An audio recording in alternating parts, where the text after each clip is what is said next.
Okay, I'm happy to introduce Valerie M. Crabtree, PhD. Valerie Crabtree is a full faculty member, Department of Psychology and Biobehavioral Sciences, and Vice President of Psychosocial Services at St. Jude's Children's Research Hospital. Dr. Crabtree's clinical work focuses on the adjustment to diagnosis and treatment, mood and anxiety difficulties, and sleep problems in youth with cancer or blood disorders. Her research is focused on interventions to improve alertness and energy level in adolescents and young adults undergoing treatment for cancer and in brain tumor survivors. Dr. Crabtree is certified in behavioral sleep medicine, and in 2015, she and her co-author, Dr. Lisa Meltzer, published a book entitled Pediatric Sleep Problems, A Clinician's Guide to Behavioral Interventions. Dr. Crabtree?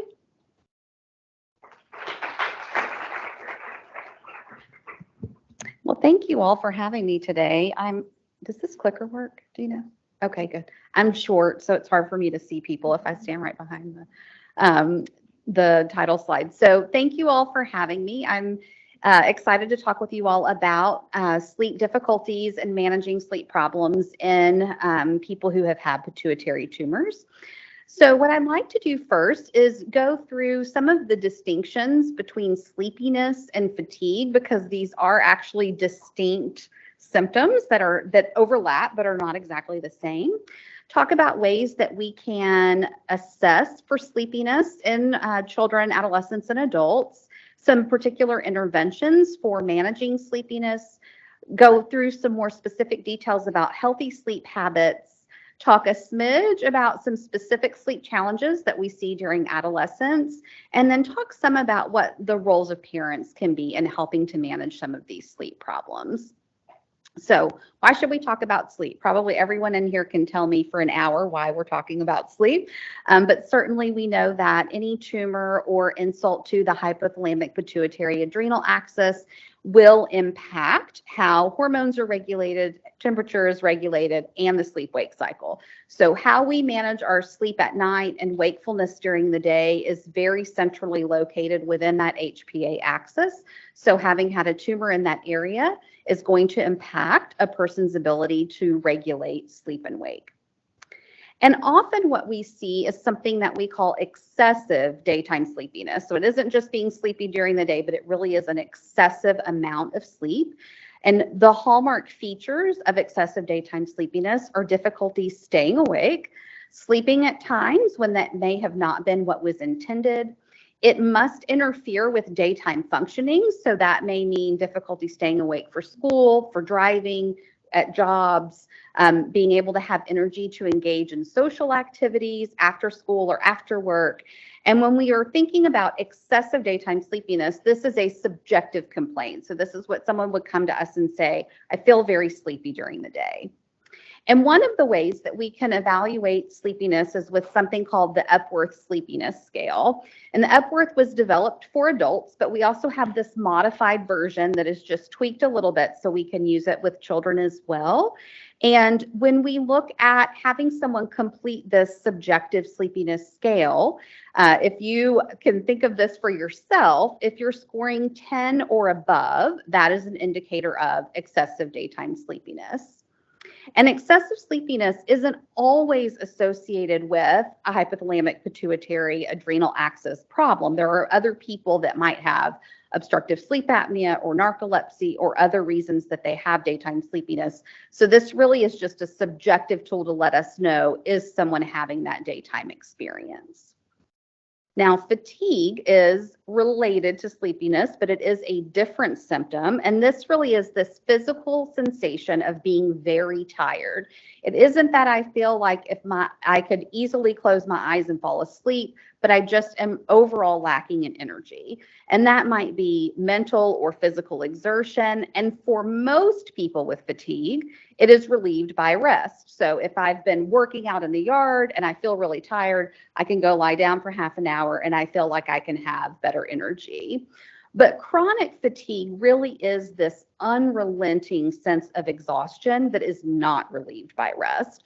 So a person who has a more chronic and fatiguing condition might go lie down for half an hour and they get up and they still feel just as exhausted or fatigued as they were before. Now, interestingly, different from just regular fatigue that all of us experience, chronic fatigue typically can be managed better with physical activity instead of rest, but that can be really challenging for someone who's chronically fatigued. They often don't feel like they have the energy to get up and engage in that physical activity. And it's important to know that people who have had pituitary tumors are at increased risk both for sleepiness and fatigue, and the causes of these are sometimes different.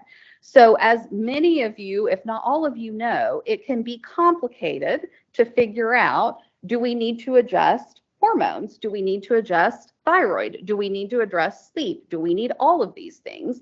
So bearing in mind that our ability to be able to distinguish what is sleepiness and what is fatigue can be really meaningful in terms of knowing what the right interventions are. Now, hypersomnia is a specific diagnosis that we might give someone who is describing experiences of excessive sleepiness. And rather than just having a subjective report, hypersomnia is something that's actually documented objectively during a sleep study. And what we see with hypersomnia is that the person has to have difficulty staying awake, that this hypersomnia might be primary or what's called idiopathic, which means this is just a person who needs a lot of sleep, versus secondary hypersomnia, which is almost always what the diagnosis is that we would give to someone who's had a pituitary tumor, because we believe that likely the tumor or the treatment of the tumor is what caused the hypersomnia. We see very high rates of secondary hypersomnia in children and adolescents who've had brain tumors, particularly in the HPA axis. And the higher the body mass index, the more likely the person is to have excessive sleepiness. So we see a great deal of overlap between hypothalamic obesity and hypersomnia in patients who have had pituitary tumors. Narcolepsy is also objectively documented. The primary symptom is going to be this excessive sleepiness, but in addition to having a propensity to fall asleep, the person also has rapid eye movement sleep that is occurring during the day. And so that is how we make this distinction between hypersomnia and narcolepsy. So they might both look very sleepy, and I can't necessarily know when I'm talking to a child or an adolescent, when I send them to the sleep clinic, are they going to have hypersomnia or are they going to have narcolepsy? Because we have to have those EEG leads on to see, are they entering REM sleep during the day?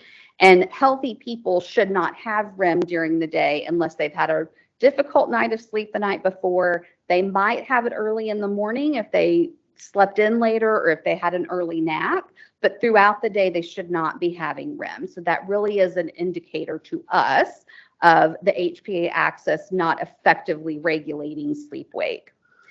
What we have found in our studies at St. Jude is about a third of survivors of craniopharyngioma will have a diagnosis of narcolepsy.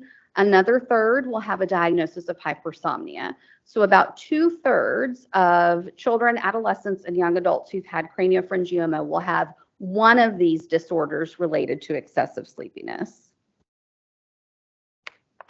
And the way we do this objective sleep assessment is with something called the Multiple Sleep Latency Test, or MSLT. And with the multiple sleep latency test, this happens in a sleep lab with all these wires on people, and they actually do sleep. I know many people think they're not going to, but they will actually sleep. And typically what we do is we will have them do an overnight sleep study the night before so that we can document they have had sufficient sleep and should not be excessively sleepy the next day. And then they're given the opportunity to take 4 or 5 naps every 2 hours. And during that time, the lights are turned off, the room is quiet, it's dark, the TV isn't on, there's no tablets and phones. And then they're allowed an opportunity for about 15 minutes to sleep. And what we're recording is, will they fall asleep in that 15 minutes? And will they have a REM period during that time? So if they haven't fallen asleep after 20 minutes, the nap opportunity ends. If they fall asleep, they're allowed to sleep for 15 minutes, but not any longer than that, because then it may impact how they do on the following naps. So what we tend to see is if they have a mean sleep latency of 15 minutes or less across all of those naps, and haven't gone through puberty yet, that is considered hypersomnolence. If it is the mean sleep latency, so the average amount of time it takes to fall asleep across each of these nap opportunities is 10 minutes or less in someone who has gone through puberty, then that is considered hypersomnolence. If they go into REM sleep at least twice, then that would indicate a diagnosis most likely of narcolepsy. Now, what's interesting is people are not good at recognizing how sleepy they are. And part of the reason for this is they become very accustomed to what that sensation is and how that feels. So this graph here is from a study that we did with survivors of childhood brain tumors. And on the left-hand side, this pie chart shows you that about a third of the survivors said that they felt sleepy. But when we brought them into the sleep lab, more than 3/4 of them were. So if you've ever known someone who has obstructive sleep apnea and they tell you after they go on a CPAP, oh, I had no idea how sleepy I was, that's what that is about, is that we go through life and once we are sleepy, we can recognize it after a couple of nights, but then we just feel like this is how we feel and don't know the difference. So if we can help manage sleepiness, people will start to realize, oh, I was sleepier than I knew. So knowing that people aren't great at recognizing being sleepy, how do we know if this is something we should be concerned about? If you or your child is falling asleep when they don't intend to, that is an indicator of being excessively sleepy. That means falling asleep in the car, falling asleep at school, falling asleep after school without meaning to, falling asleep while watching a movie or TV. Some people are so sleepy they will fall asleep at the dinner table. Those are all signs if they're not intending to sleep, but they're sleeping anyway. Many people who are excessively sleepy can be irritable or restless. That is a vague symptom. So I would say if that's the only symptom, I wouldn't jump necessarily to excessive sleepiness, but it is something to be concerned about. Zoning out is something that is often associated with hypersomnia or narcolepsy, and this is something called microsleeps often. So if we have an EEG on a person and they just seem to zone out, and then they kind of come back to, we can see that their brain has entered sleep for just a few seconds at a time. And so for people who are driving, if they notice that they're sitting at the red light and the car behind them has to beep because they weren't paying attention, not because they were on their phone, which no one should be doing, but because they were really zoning out, that could potentially indicate microsleeps. And so for particularly children and adolescents who've had a pituitary tumor and might have difficulty maintaining attention in the classroom, sometimes it's really important to find out from the teacher, are they doing other things and not paying attention? Are they making careless mistakes? Or do they really seem to be zoning out for periods of time? Because that could be an indicator of narcolepsy. When people fall asleep immediately when they go to bed, that's an indicator of either not getting enough sleep regularly or being excessively sleepy. It should take people 10 to 20 minutes to fall asleep when they get into bed. That's a pretty typical sleep onset latency. Also, in the United States, we have a tendency to go around all of us with sleep deprivation. So if you yourself did not have a pituitary tumor and you fall asleep the second you go to bed, you probably need to get more sleep. I watch faces, and this particular symptom in any group I talk to, everybody makes a face. So that lets me know everyone's walking around sleep deprived. And then for people who feel like they have to constantly check and recheck their work, their homework, that is an indication many times of being sleepy as well. And the reason sleepiness matters is that for people who have disorders of hypersomnia, they have more difficulty learning.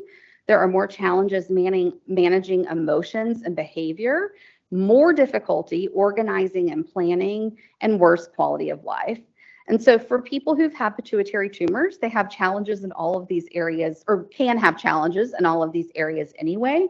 So if we can promote better sleep, that is a way to help impact some of those aspects of functioning. And I think all of us can think about the quality of life aspect, that If you're feeling really sleepy, it just impacts everything that you do. It makes everything harder. It makes everything seem like it takes that much more effort to actually complete a task or do something that might be enjoyable at other times. So, if someone has a diagnosis of narcolepsy, there are a number of medications that can be used to treat it. I heard some of them mentioned in the earlier panel about insurance approval, and that can be a real challenge with some of these medications as well, particularly modafinil and sodium oxybate. But in addition to medications, it also is very important to be managing nighttime sleep and sometimes to add naps during the day. So one of the challenges with narcolepsy and hypersomnia is that it is a 24-hour disorder. So it is difficult to remain awake during the day, and it is difficult to manage regular healthy sleep at night. And so all of this will then compound and make things that much more challenging. So our typical approach at our center for treating narcolepsy in people who've had pituitary tumors is to utilize modafinil or methylphenidate as a medication to manage daytime alertness. Sodium oxybate is not as frequently given in people under the age of 18. It is more focused on nighttime sleep, whereas modafinil and methylphenidate are both stimulants, and they are utilized to manage alertness throughout the day. In one retrospective chart review, about half reported that their excessive daytime sleepiness improved, and about 40% said it partially improved, remembering that subjective report is not as accurate as what we see when we bring people into sleep in the sleep lab. But our goals usually when we're working with patients who have a disorder of hypersomnia is to make sure that their sleep schedules are regular, that they are getting adequate physical activity during the day, that we see that they have improved functioning, whether that is socially, academically, for older people, if they're doing better on the job. We want everyone to be able to go to school or work full time as much as they are able, or to work to the degree or attend school to the degree that works for them. Increased light exposure during the day is very important for regulating sleep and alertness. And we always want to give thought to driving safety as well in people who are old enough to drive. So this is actually a photograph of a drowsy driving accident. And so we have to be really mindful that driving drowsy can be as consequential as driving under the influence of alcohol, and ensure that anyone who has a tendency towards daytime sleepiness is really monitoring themselves and making sure that they are driving in a safe way. So always monitoring for signs of sleepiness and stopping driving, even if you need to take a brief nap if feeling sleepy, to be able to manage that alertness. If the person is prescribed medication for alertness, like modafinil or methylphenidate, that they should only drive if they are taking their medication as prescribed. And that any kind of sedating medication, so even if it's an antihistamine, if it's likely to make a person sleepy, someone with a tendency towards sleepiness should not be driving, and as well as any amount of alcohol. So if someone is an adult and old enough to drink alcohol, even one glass of wine at dinner, they should not be driving after that, just because of the increased risk. And then where I do a lot of my work is in the domain of cognitive behavioral therapy for narcolepsy. And I just have this model up here. We're not going to go through all these boxes, but just to show you that we really are thoughtful about each element of cognitive behavioral therapy and how it can potentially impact a person with narcolepsy in a positive way.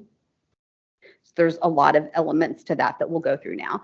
So as someone who does behavioral sleep medicine, so I'm not the prescriber of the modafinil or the methylphenidate, but I'm working with the non-medication aspects of it. I always want to be sure I'm providing good education in terms of the impact of sleep and how to manage it, focus on improving sleep habits, thinking about structured naps, so not falling asleep when they don't mean to, but actually planning this nap to help them manage their feelings of alertness throughout the day. Relaxation can be helpful, especially for people who aren't falling asleep well at night. And then specific elements of cognitive behavioral therapy, or something called acceptance and commitment therapy as well. So for people who have narcolepsy or hypersomnia, sleep hygiene or sleep habits are very important. So we need to be sure that the person is having as much opportunity to sleep at night as possible, and that it's done in a very consistent framework and consistent time. Sleep satiation is what we refer to when what we're talking about is sleeping as much as you possibly can. Because for people who have excessive sleepiness, their brain is craving sleep. So we want them to be able to sleep as much as they are able at night, and sometimes if they need to during the day as well. Caffeine can be very helpful in managing alertness, but you certainly don't want to be drinking that too late in the day, because then it will make it difficult to fall asleep at night, and we get into this sort of perpetuating pattern. Any type of high sugar, simple carbohydrates should not be consumed before noon, because then people are more likely to have a crash in terms of their ability to manage alertness and energy. And then always the work that the talk I just did a minute ago on driving, I do with my patients who are old enough to drive or moving into that age as well. In terms of sleep habits, people with excessive sleepiness should completely avoid sleep deprivation. So thinking about career planning, it's not the best idea to go into something where you would have to be awake for 24 hours, or sometimes even working shift work can be very challenging for someone with excessive sleepiness. Maintaining this regular nighttime sleep schedule so that bedtimes and wake up times are the same every day. Having good sleep health behaviors, and then a pre-bedtime routine of just a few activities that's also relaxing, and that means not on the phone, can be helpful in terms of helping people fall asleep more regularly. So when we think about these healthy sleep habits, people with hypersomnia or narcolepsy typically need 8 to 10 hours of sleep nightly. Most of the adolescents I see who have narcolepsy or hypersomnia need at least 10 hours of sleep. And so some people will need more than that, depending on how significant their hypersomnia is. Bedtimes and wake times should be the same, even on the weekends. The pre-sleep routine should just be 3 to 5 elements. So it can be take a bath, put on pajamas, brush teeth, read a book, read a chapter, whatever, and then go on to sleep. The sleep should happen at a protected time where people aren't coming in and out of the room. It should be cool and dark and quiet. Beds should be used only for sleeping. So not a place to do homework, not a place to play video games, just for sleeping so that we can train the body. This is our sleep location. People shouldn't go to sleep hungry, but no heavy meals in the 3 hours before bedtime. Every human should get exposed to sunshine in the morning. So sunlight and light exposure is what really sets our circadian rhythm. So having that good exposure to sunlight in the morning is really important for regulating. Regular exercise and no caffeine within the 6 hours before bed. When we add a nap and a purposeful nap for people to help them manage alertness, we typically want that to be 15 to 30 minutes. So these shouldn't be 90-minute long naps. They're quick, brief little cat naps. The best time to do this is between 12:30 and 5 in the afternoon. That's this natural lull that all of us have after lunch. That is why I love giving presentations at 3 p.m. It's actually great to be a sleep person because I always say it doesn't offend me if you fall asleep. It's just your physiology. If we can take advantage of that little window, that's a good time to do it. However, for some children and adolescents, we do need to think about school considerations. Sometimes it works to take that nap after school. Sometimes that needs to happen during school. And so if that's the case, then we can work with the school systems to have that incorporated into their Section 504 plan. And I've had some schools that are great with that and some schools that swear there's not a single location in the entire building where a student could nap. So sometimes there's a little problem solving that happens. And then depending on how severe the narcolepsy or hypersomnia is, someone might need 2 naps a day. I see that less frequently and more often soon after treatment than I do over the long period. Relaxation can be really helpful as well for a number of reasons. It's a good skill to have. We all have stress in our lives. It's good to manage that. But it also can help decrease anxiety at bedtime for people who start to have more anxious thoughts as they're going to bed, which can help them fall asleep faster and sleep longer. And then some people with narcolepsy also have what's called cataplexy, which is a loss of muscle tone. We do not typically see that in people who have had pituitary tumors, but because it is associated with narcolepsy, it's just important to mention that. And so having that relaxation can help people identify what emotions might trigger narcolepsy and help manage those negative emotions a little bit better.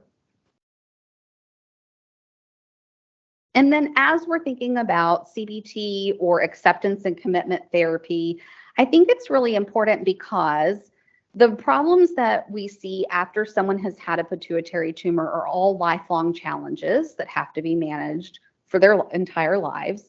And the chronic nature of that can be really difficult and can have periods of time across a person's life where it's more difficult. And so being able to really work with someone around how do you manage a chronic illness, a lifelong illness, and cope with that in a positive way. How do we help you be adherent to your medications when many times there are many of them at different times of the day? And we know that as people enter adolescence in particular, that taking medicines can be a little more frustrating and challenging. And then some of the negative thoughts or cognitions that come along with having sleepiness, having endocrine difficulties, having some of the other challenges that we see after a pituitary tumor, it can be really beneficial for a psychologist to work with someone around some of those negative thoughts as well. And then I'd like to talk a little bit about puberty, which makes me happy I came after the puberty panel. In addition to many of the other changes that occur with puberty that were just discussed, some of the biological changes that occur also really affect sleep and affect circadian rhythm. So in most people, as they enter puberty, we start to see later sleep onset times and later preferred wake-up times. And so even in early puberty, typically we will see adolescents going to sleep between 10:30 and 11 p.m. as their natural sleep window.